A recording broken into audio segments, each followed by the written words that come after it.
Leave my nanny alone." The words didn't come from Mrs. Peterson, the family's loyal caregiver, who had frozen in fear, but from her 13-year-old charge, Abigail Morgan. She stood at the doorway of the Rising Phoenix Martial Arts Academy, her backpack still slung over one shoulder. Todd Baines, the black belt instructor who had just humiliated Mrs. Peterson moments before in front of his students, turned with a mocking grin. "What did you say, little girl?" he sneered, stepping closer. Abigail didn't flinch. "Did you hear me? Apologize." The room fell silent. Students shifted uneasily. A child had just challenged a man who considered himself untouchable. What happened next would leave the entire academy frozen in disbelief. This was the story of a quiet girl, the guardian of a family secret, who changed everything, one strike at a time. If you believe in kindness, in second chances, and in people who still step up when the world turns away, take a moment to like, comment, and share this video. And don't forget to subscribe to the channel, because what you're about to see will restore your faith in humanity. Now, let's begin. For 20 years, her family's secret had remained hidden. That night, in front of strangers, it would be used to defend someone she loved. The scent of clean sweat and polished wood filled the Rising Phoenix dojo, a temple devoted to the art of combat. Portraits of past champions glared down from the walls, and rows of trophies gleamed under the fluorescent lights. The nightly calm usually brought comfort to Mrs. Peterson. It meant her workday was almost over. At her age, she moved with quiet efficiency, almost invisible. She had been cleaning the academy for months, always arriving as the last class ended, her gray uniform blending into the shadows. She waited patiently for students to leave, then transformed the dojo from a stage of controlled violence into an immaculate sanctuary. But that night was different. The advanced class, led by the owner and sensei Todd Baines, had run late. Mrs. Peterson tried to retreat toward the locker rooms, pushing her mop bucket ahead, only the main floor left to clean before she could leave with Abigail. Todd was demonstrating a complex kick to his most dedicated students, all black belts hanging on his every word. In his 30s, with a solid build, he exuded confidence bordering on arrogance. He believed the dojo was his kingdom, and all present, his subjects. Mrs. Peterson stayed at the edge of the tatami, wringing out her mop, trying to remain a ghost. One of the students, a young man with an arrogant smile, stumbled mid-sequence. Barely losing his balance, Todd immediately noticed. "What was that, Brian? Forget how to walk. This isn't a dance, it's a martial art that demands perfection." His roar of contempt made the young man's face flush with shame. "Sorry, sensei. I lost my balance." "You lost focus," Todd corrected. "And when you lose focus, you become vulnerable. A real opponent doesn't forgive." He snapped his hands, starting the sequence again, demanding the skill his students claimed as their own. Tense, they resumed practice with exaggerated care. Mrs. Peterson continued cleaning, her back to the class. She was almost done with the perimeter when the mop handle struck a small metal bottle left on the floor. It rolled loudly and stopped at the edge of the tatami. Every head turned toward her. Silence fell like a slab of stone. Mrs. Peterson froze, her heart sinking. "I'm so sorry," she murmured, blushing with embarrassment, setting down the mop to pick up the bottle. Todd turned slowly, irritation painted across his face as if he'd found a bug on his pristine floor. "What did you say?" he asked deceptively gently. "I said, 'I'm sorry, sir,'" Mrs. Peterson repeated, holding the bottle unsure where to place it. "An accident," he echoed, savoring the word. He examined her gray uniform, worn gloves, and bucket of dirty water. A condescending smile spread across his face. "This is a place of focus," he announced loudly. "We practice a deadly art. Distractions are dangerous. Understand?" "Yes, sir."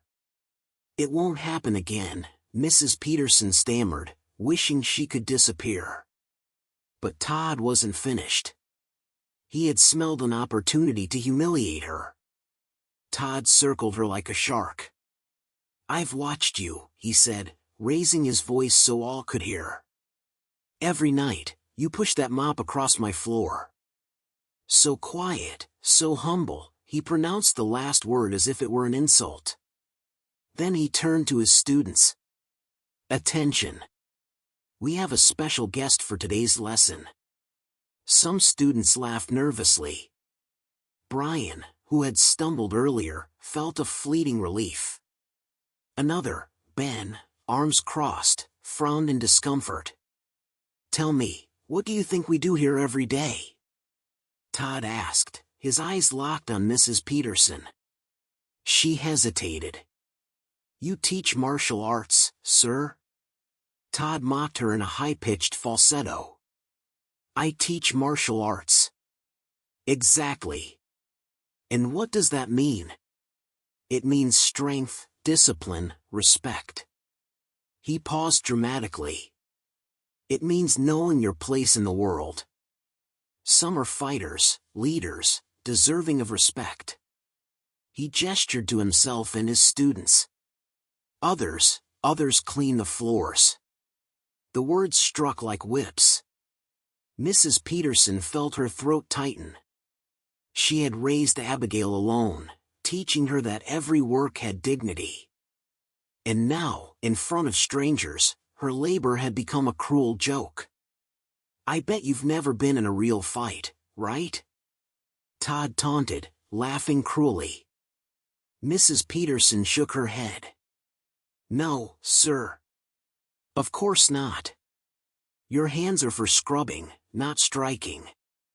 Then, pointing at her with an accusing finger, he issued the challenge. "How about a little demonstration for the class?" Mrs. Peterson's eyes widened in horror. "What? A demonstration?" "Yes," he repeated, a malicious smile curling his lips. "You and I, right here, will show the difference between a trained warrior and a common person." The silence was absolute. Students held their breath, caught between amazement and morbid curiosity. Ben stepped forward as if to intervene but hesitated.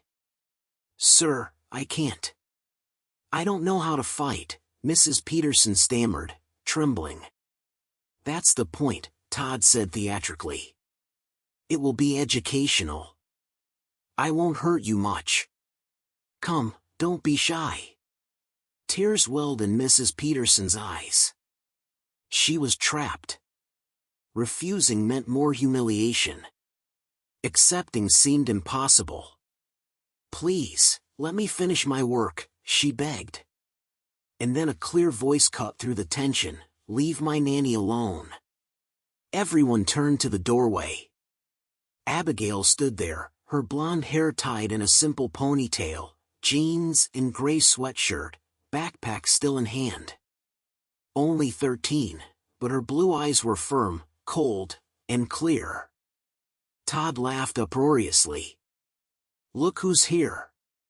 Little Red Riding Hood saving her mother from the big bad wolf?" He swaggered in front of her, using his height to intimidate. "What did you say, little girl?" "I said leave her alone," Abigail replied calmly, never breaking eye contact. "She's just doing her job. He has no right to treat her this way." Todd's amusement grew. "Right? This is my dojo, my rules. Your nanny caused a distraction, and now you, too. Maybe you both need a lesson in respect." Mrs. Peterson stepped forward, wrapping a protective arm around Abigail. "No, please, let's go. We won't leave until he apologizes, Abigail said firmly. Todd laughed, the dojo echoing with cruel mirth. Apologize? Why? To learn how the real world works? Then, he thought of something even more twisted. Very well, you've got guts, girl, but guts alone aren't enough. You need strength. He turned to his students. Change of plans. Demonstration, but with a new volunteer. He pointed directly at Abigail. A wave of whispers spread. Challenging a woman was cruel enough, a child? Unthinkable. Sensei, maybe this isn't a good idea, someone dared. Todd's icy gaze silenced them. Doubt my methods? This is the ultimate lesson. Consequences. She wants respect. She'll earn it. He turned to Abigail with false sweetness.